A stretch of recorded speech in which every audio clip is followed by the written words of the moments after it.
This video will be going over primarily Mion and Shion using information used mostly only from the first season, not going too in depth with further seasons. However, there will still be major spoilers from the whole show to clarify some points, so I would recommend finishing or starting the show before watching this. There won't be any spoilers for the new series, as that is a sequel and not yet finished. Both Mion and Shion play pivotal roles in all of Higurashi. Mion is a special character because she never once falls under the effects of Hinamizawa syndrome. On the other hand, Shion is one of the most prone to the ill effects of the disease. From the brief description I just gave, these two twins sound almost like polar opposites, but that couldn't be further from the truth. Both of them are two sides of the same coin, or even more similar. It's simple, they are the other one.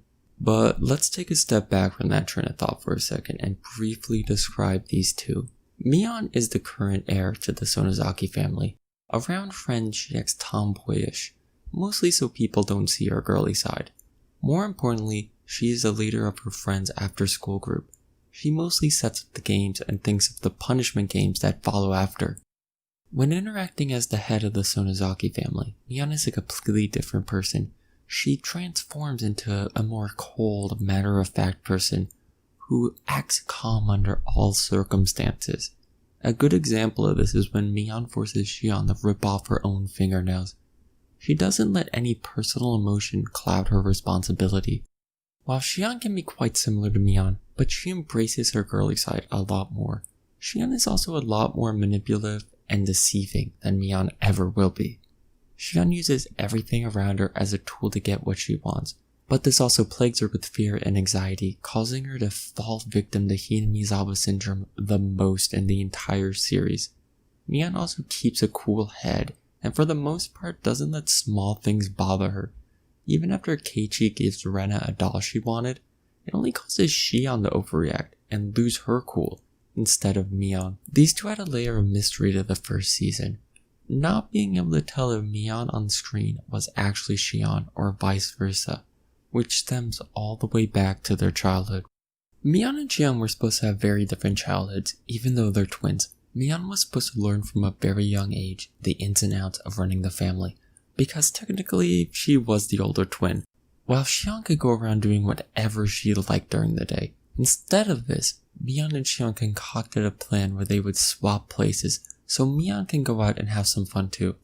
This becomes common for them both, but it ends up altering their fates in a way neither one could probably anticipate. In the Sonozaki family, the leader gets tattooed. When this event happens, Shion was actually pretending to be Mion, so she instead gets tattooed. Thus, the Shion we didn't know becomes the Shion we know, and vice versa for Mion. This clearly didn't make much sense, so I'll try to make it more clear.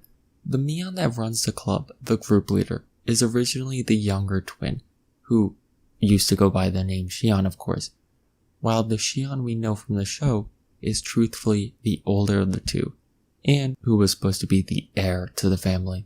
This is the defining characteristic, and the lie these two share alone. At the same time, it's also the great divider.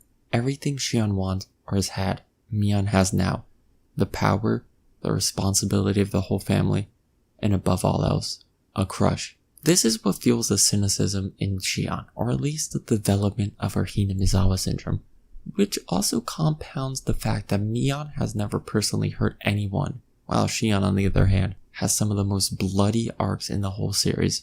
In my opinion, the bloodbath Shion leaves behind her shows in many ways she is much more capable over Mion.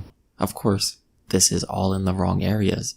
Mion is actually more timid than Shion. She never really says exactly what she wants in most circumstances. She just goes with the flow and just acts the way people expect or how she was taught to act.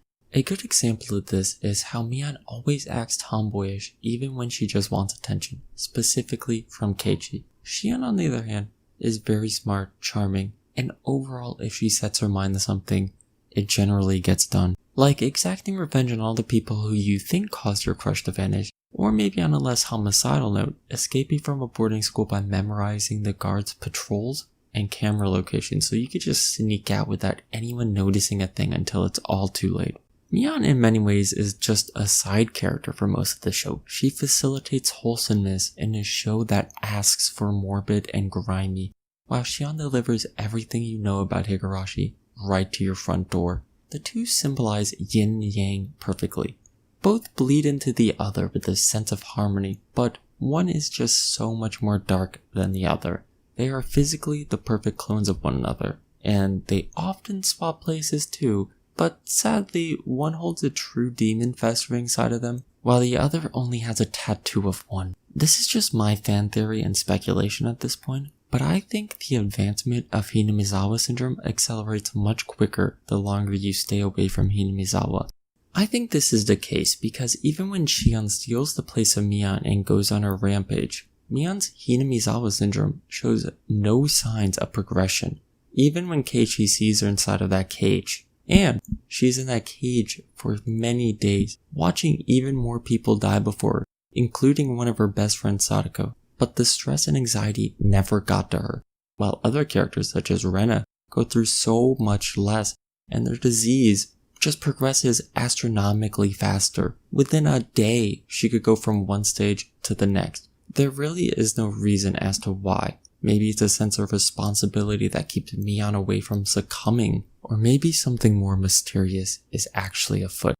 Overall, these two characters provide perfect symmetry to the show, adding more questions for newer viewers as to what is really going on. But with everything all said and done, one is too wholesome for this whole experience, while the other delivers the experience. Hey, thanks so much for just giving me your time and listening. This video was a little bit rough. I haven't written anything like this in a couple of months, so I'm slowly getting the hang of it.